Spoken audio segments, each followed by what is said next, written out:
Bonjour à tous et on commence bien sûr par le Tour de France Femmes.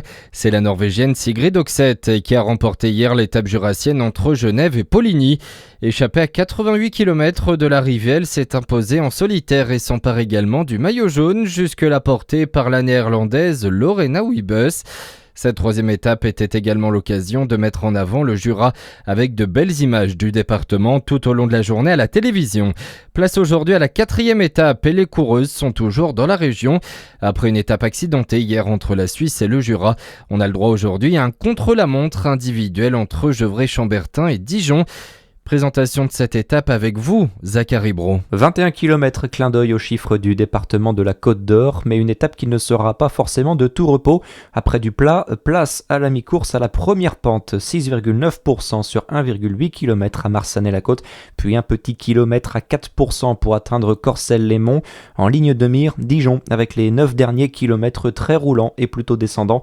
La ligne d'arrivée sera tracée courte du Général de Gaulle.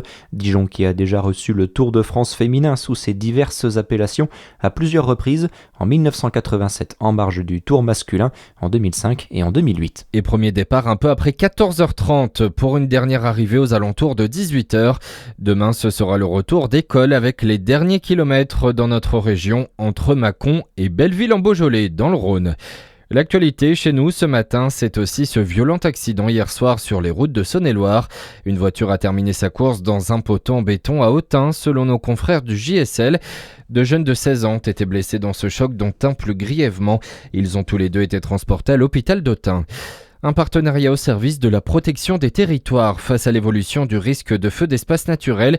Le SDIS du Doubs et la Chambre d'agriculture Doubs Territoire de Belfort s'associent à travers la mise en place d'un réseau d'agriculteurs volontaires.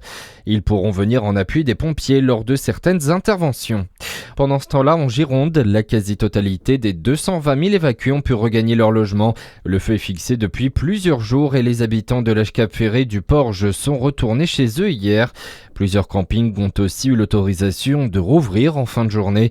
Au Porge, les flammes ont détruit plus de 180 habitations. Le feu a parcouru 42 000 hectares en Gironde.